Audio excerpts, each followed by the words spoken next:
Let these niggas know I'm going hard as ever, man. New shit on the way. New whips on the way, nigga. New jewelry, nigga. New crib, new spots, nigga. New motherfucking everything, nigga. New trip, nigga. It's on. I got a little homie with me. We just riding. Hey, bro. What up? Bro, find that hot one motherfucker in there. Hold up, put the camera on, man. What you say? I need to do what? Find that hot one motherfucker in there, for real. Nah, for real. Nah, for real. Nah, for real. That hot one motherfucker. Nah, for real. That better motherfucker. I'm gonna do that better motherfucker too. You will. When I'm gonna do it at the concert. We got a big boy concert coming up. I know you. They gonna book you too. Huh? I told them we're gonna get you booked too. 5,000 a show. I got you. I'm gonna be on stage too. Yeah. I shot. Huh? Street money. Street money. He fired a shot and shit happened. We pulled off. He ended up dead. This is Trentavious Zaman White, an 18-year-old rising star in Atlanta's trap rap scene. Better known as Bankroll Fresh, who would be found lifeless outside Street Exec Studios on a March night in 2016. But to understand the magnitude of what transpired that March night, we must first understand who these men were before the bullets flew, before the friendship fractured, and before one pulled the trigger that would silence the other forever. Trentavious Zaman White entered this world on August 2nd, 1987 in Atlanta, Georgia, with familial ties to New Orleans, Louisiana.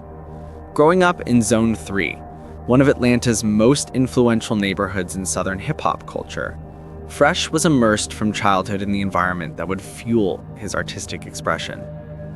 As Fresh matured into young adulthood, he began channeling his experiences in street wisdom into music that resonated with fans who recognized the authenticity in every bar. His breakout moments came with mixtapes that captured trap culture with raw honesty. Life of a Hot Boy in 2014 and Life of a Hot Boy 2, Real Trapper in 2015 were vivid documentaries of street life, hustling, and survival.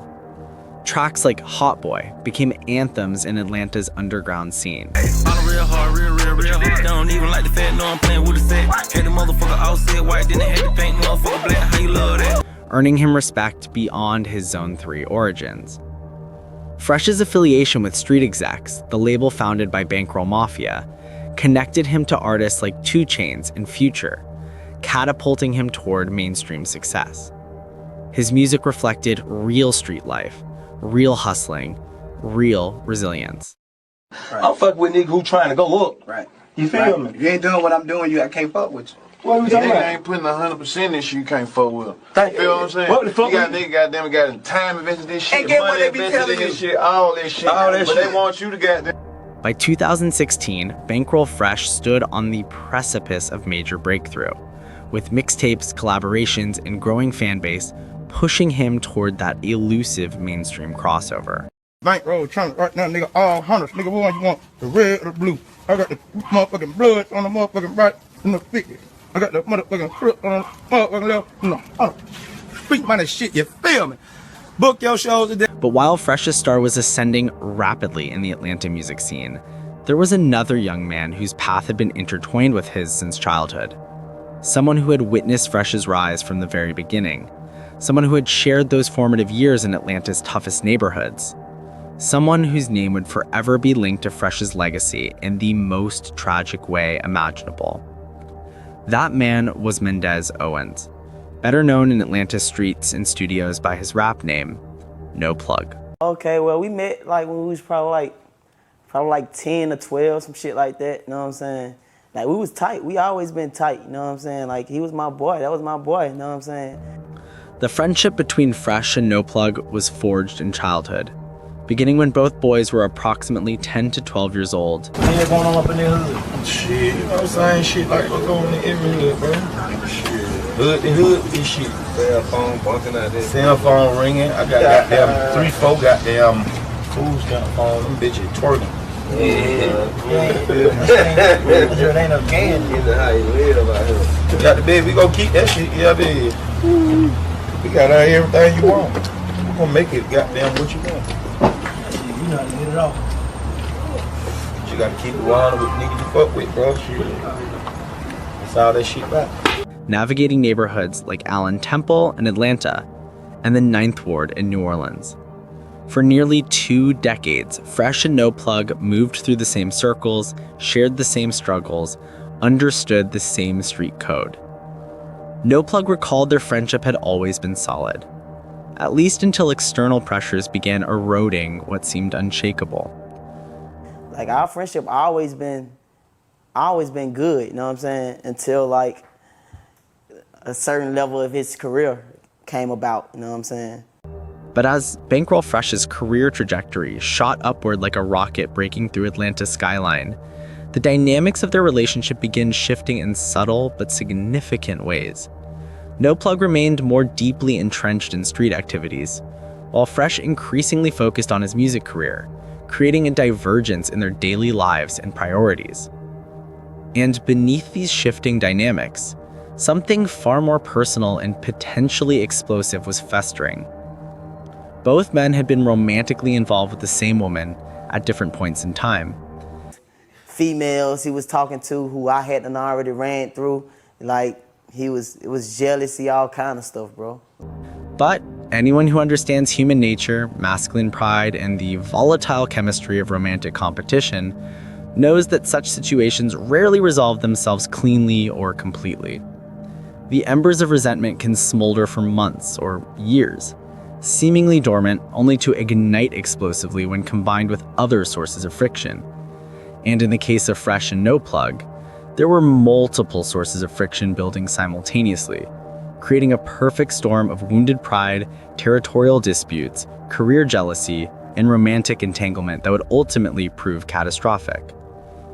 The fragile equilibrium between Bankroll Fresh and No Plug began crumbling in late 2015, when a community turkey drive in Atlanta's 9th Ward became the catalyst for the deadly events of March 2016.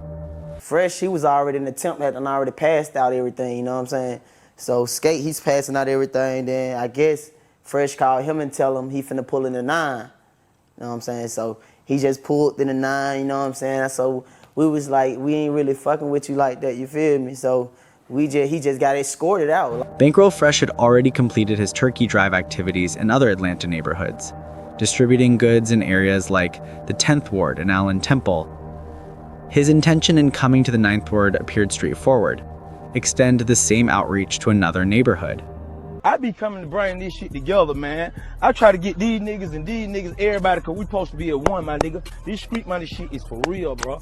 You feel me? I'm the masterpiece to lead all of us to the victory, my man. You feel me? Because that's what God got me here to do.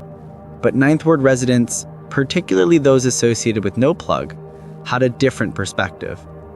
They viewed him not as a hometown hero giving back, but as an outsider attempting to claim credit in a neighborhood where he hadn't earned the right to operate freely.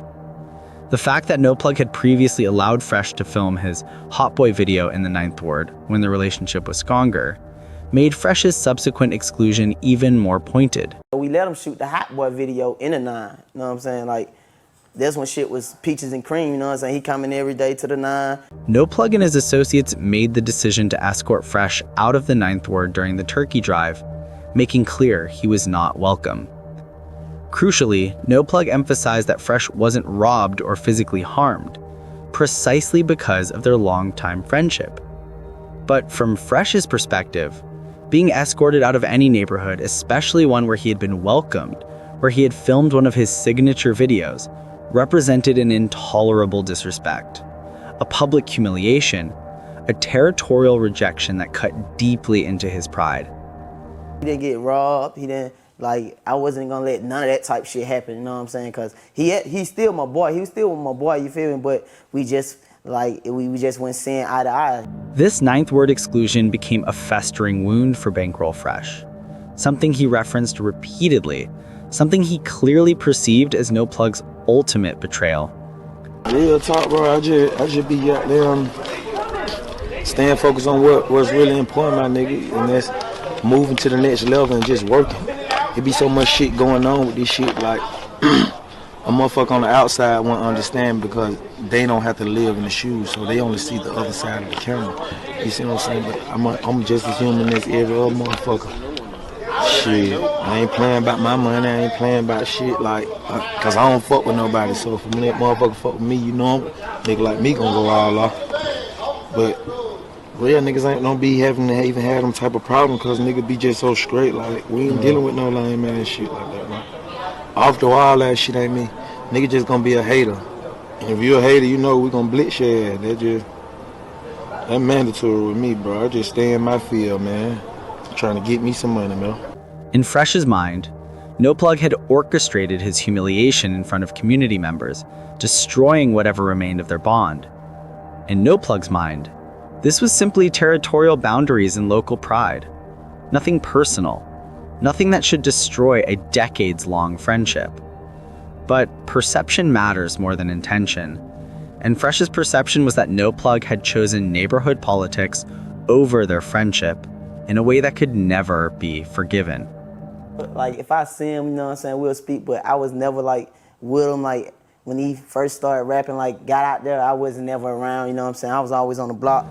Some in Atlanta's rap community would later characterize the underlying dynamic between Fresh and No Plug as rooted in envy, jealousy type shit, suggesting that No Plug harbored resentment for Fresh's rising career and increasing visibility.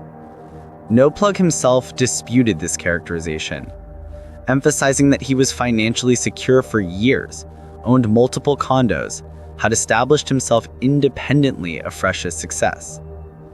Following the Ninth Ward Turkey Drive incident in late 2015, Fresh and No Plug had no contact for several months, each moving through their respective worlds without crossing paths. Fresh continued building his music career, recording, performing, and strengthening his affiliation with street execs. No Plug continued his street activities, his own musical pursuits, and his life in the neighborhoods where he had established himself. The lack of contact might have seemed like a cooling off period, an opportunity for grudges to fade. But the silence was deceptive because Fresh hadn't forgotten the Ninth Ward humiliation and the accumulated grievances, romantic, territorial, and professional, remained unresolved. The stage was being set for a confrontation neither man could walk away from. That circumstance would arrive on the night of March 4th, 2016 at Street Exec Studios. But before we get to that fateful night, it's crucial to understand one more element, the role of a female acquaintance who would inadvertently become the catalyst for the final confrontation by alerting Fresh to No Plug's presence at the studio. Her message would set in motion events that neither Fresh nor No Plug could control. No Plug arrived at Street Exec Studios that night with innocent intentions. He was traveling to South Carolina for promotional activities and stopped at the studio to connect with a mutual friend.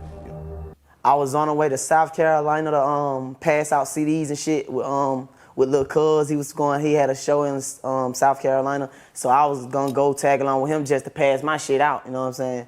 Just put my shit on the windows and shit, so he told me to meet him up there.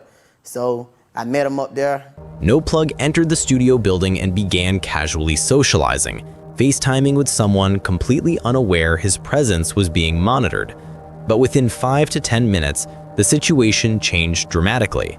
A female friend of Bankroll Fresh's saw No Plug enter and immediately relayed this information to Fresh, who was elsewhere.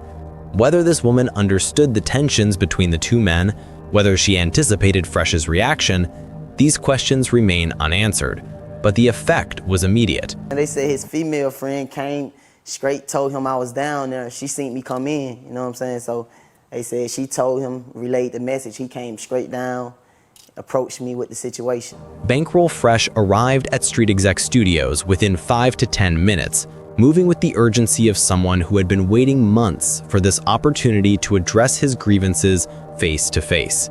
Fresh approached No Plug from behind, and the very first words were about the Ninth Ward incident, demonstrating how deeply that humiliation had cut. He approached me from behind, you know what I'm saying?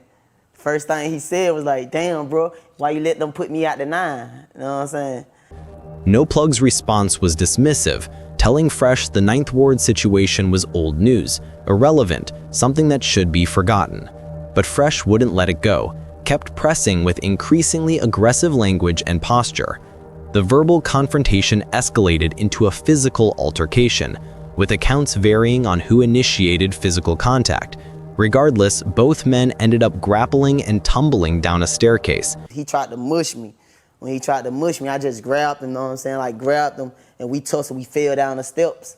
And our childhood friend, C-Note, he broke the shit up, you know what I'm saying? Like ASAP. In that brief moment, there was still a possibility for de-escalation, still a chance for both men to walk away and potentially resolve their differences through conversation. No Plug made the decision to leave entirely, recognizing that remaining would likely lead to further confrontation. He walked to his Dodge Charger and began to drive away. That should have been the end, a physical scuffle broken up by friends, with both parties going separate ways. But fate had other plans. I'm finna leave, so I leave the studio, but I check my pockets. So I guess when we fell down the steps, I dropped both of my phones inside the studio. So I pulled back up to the studio. You know what I'm saying? I pulled back up to the studio to get the cell phones. When I pulled back up to the studio to get the cell phones, he came back out with probably like 10, 15 niggas, you know what I'm saying? All of them had guns, he had a stick, you know what I'm saying? Fresh himself was armed with what No Plug described as a stick, street terminology for a rifle, with some accounts specifically identifying it as an SKS rifle. The presence of so many armed individuals suggested that Fresh had no intention of allowing No Plug to simply retrieve his phones and leave peacefully. He came out with this gun and shit happened, you know what I'm saying? When he came out playing with the shit, like just playing with the shit, he fired a shot and shit happened. We pulled off. The surveillance footage shows Fresh firing toward the Dodge Charger, with the glass door of the studio entrance shattering from the gunfire. Return fire came from No Plug's vehicle, and in the chaos of bullets flying in multiple directions, Fresh was struck in the abdomen. Investigators recovered over 50 shell casings from the scene, scattered from the studio entrance across the parking lot and into the street, evidence of just how intense and sustained the exchange of gunfire had been during those chaotic seconds. Bankroll Fresh was transported to a hospital where he succumbed to his injuries. The Fulton County medical examiner later confirmed that he died from the gunshot wound to his abdomen. No Plug fled the scene immediately, but contacted his attorney Joseph, who was also Gucci Mane's lawyer, paying $10,000 for representation before voluntarily turning himself in for questioning. The interrogation lasted approximately 20 minutes, with No Plug providing his account of the evening's events, and surveillance footage supporting his claim that Fresh had fired first, establishing the legal foundation for a self-defense argument. You can see Bankroll Fresh fires the first shot towards the Charger. The glass on the front door of the studio shatters. That's the moment when police say Bankroll Fresh was shot in the right hip. Police determined a man inside the car with No Plug fired that fatal shot. The Atlanta Police Department's investigation identified prior bad blood between Fresh and No Plug, with evidence suggesting that Fresh's invitation to the studio that night had actually been an attempt by mutual friends to broker peace between the feuding rappers. But that peace never materialized. The case remained open for over 2 years, finally closing in July 2018 when Atlanta's district attorney determined that no criminal charges were warranted, ruling the incident as self-defense based on the surveillance evidence showing Fresh firing first. No charges were filed against No Plug or anyone else involved in the shooting, a decision that brought mixed reactions from Atlanta's hip-hop community, Fresh's family, and observers who questioned whether justice had truly been served. But ruled it was self-defense because Bankroll fired first, and that, folks, is why APD closed the case. Man, my point of view, man, I really feel like they tried to paint a bad picture on my brother and tried to make him look like he was a hater. It was some envy, jealousy type shit, you know what I'm saying? And actuality, you know what I'm saying? Bro been having this shit, man. He been in the condo years straight, you know what I'm saying? Nigga got 2 condos across from each other, penthouse shit. But it wasn't no hang shit, you know what I'm saying? That's why I'm glad you gave him the opportunity to explain what happened and get his side of it, so he ain't out here looking like the bad guy, cause that ain't even what, you know what I'm saying, what shot it on, you know what I'm saying? Bankroll Fresh's uncle expressed frustration with this characterization, defending Fresh's reputation and questioning No Plug's motives. Others criticized No Plug's subsequent interviews about the incident as inappropriately boastful, though No Plug maintained throughout that he felt genuine remorse over losing someone he considered a brother, even while defending his actions as necessary self-preservation. Do you think this tragedy could have been avoided? Let me know what you think in the comments section. Click on one of the cards on your screen to see more videos like this.